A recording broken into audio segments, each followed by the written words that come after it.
Hər vaxtınız hörmətli izləyicilər, hörmətli İnter TV Az Xəbər Departamentinin rəhbəri Zəmanət Əzimov. Mən Əliyev Haqverdi Güləhmədoğlu Savrad rayon Narlıq kənd sakini, yaxın üzvü şəhid ailəsi və mənə olunan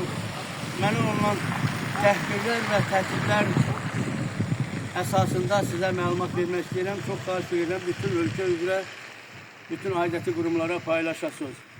Belə ki, ölkədə hər yerdə olduğu kimi noyabr ayının 15-də qış rejiminə keçirmişdir. Lakin bizim məktəbdə 3 il idi ki, qaz yox idi, istilik yox idi. Məktəbimiz təzə tikilib, 3 il bundan öncə tikilib. Qəşəng şəraiti olan məktəbimiz də var. Amma texniki sənədləri işlənmədiyinə görə bu məktəbin qazı yox idi. Aidiyyəti qurumlara müraciət eləmişəm. Süracəddin Cabbarov, Savrad rayon icra başçısına zəng eləyib müraciət eləmişəm ki, belə uşaqlar soyuqdan narahatdılar. Dərs keçmək mümkündür. Bizə kömək edin. Söz verdi ki, kömək edəcəm. Lakin bir 10 gün aradan keçəndən sonra heç bir kömək olmadı. Mən cəmaatla yığışdı. Bu yerdə, bu şəhidlərin önündə mən o kadrı sizə atacağım. Hər şey sizin üçün aydın olacaq, müəllim. Bu şəhidlərin önündə biz çəkiliş elədik cəmaatla, müraciət elədik. O müraciəti mən aidiyyəti qurumlara, o cümlədən də Baş prokurorun yanında korrupsiya xəbər agentliyinə göndərdim və bütün məsələ də bundan sonra başladı.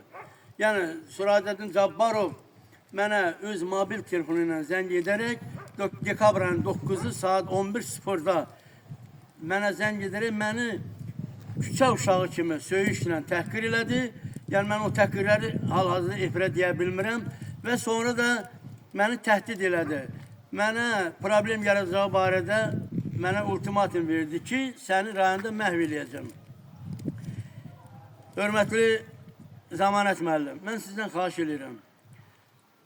Mənim həyatım təhlükədədir. Yəni, doğrudan da hər kəs mənə deyir, ehtiyatlı ol. Mən ehtiyatlı olum, neyə bilərəm? Mənim özümün və balalarımın həyatında əgər hər hansı bir negativ vəziyyət yaransa, deməli, hər kəs bilsin, ölkə başçısı bilsin ki, bu rayon icra başçısı Süracəddin Cabbarovun əməlidir. Mən burada məktub hazırlamışam. Cənab Prezidentə, Cənab xanımımıza, Cənab Daxili İşlər Nazirinə, Təhlükəsizlik Komitəsinə Əli Nağıyevə və Baş prokurora məktublar hazırlamışam. Eyni zamanda onlara da müraciət edirəm və o məktubları da sizə göndərəcəyəm ki, hər şey sizə aydın olsun. Mən bu çəkilişdən əlavə sizə çəkiliş göndərəcəyəm. Yəni ki, o çəkilişlərə baxandan sonra hər şey sizə aydın olacaq. Müəllim, çox xahiş edirəm. Mən bu çəkilişimi qəbul edin və bunu bütün ölkəyə yayın, aidiyyəti qurumlara xəbərdar edin ki, mənim həyatım təhlükədədir. Bu arada mən Savrad polisinə təşəkkür edirəm, çünki mənim həyatımla yeganə maraqlanan orqan olardı. Çünki mən 102 xidmətlə də məlumat vermişdim. Bəli, hələ ki, belə götürəndə, hələ ki sağam, sabaha gümanım yoxdur. Gümanım göydə Allah yerdə belə xəbəri yayan agentliklər və prezidentimizə və necə deyərlər, qanunlarımıza. Ali qanunlarımız var. Güman edirəm inşallah ki, qanunlarımız həyata keçər və hər kəs qanun qarşısında cavab verər. Çox sağ olun.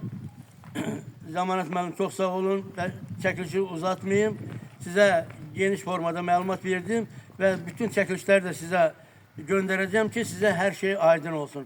Çox sağ olun. Ümidvaram Allahın köməyinə ki, qanunlarımız ali olduğundan bu qanun qarşısında hər kəs öz cavabını verəcək və eyni zamanda rayon icra başçısı Süracəddin Cabbarov da qanun qarşısında öz, necə deyərlər, borcun ödəməlidir və ödəyəcəkdir. Çox sağ olun. Çəkilişi saxlayıram. Allah sizdən razı olsun. Çox xahiş edirəm bunu bütün Azərbaycana və dünyaya yayımlayasınız. Çox sağ olun.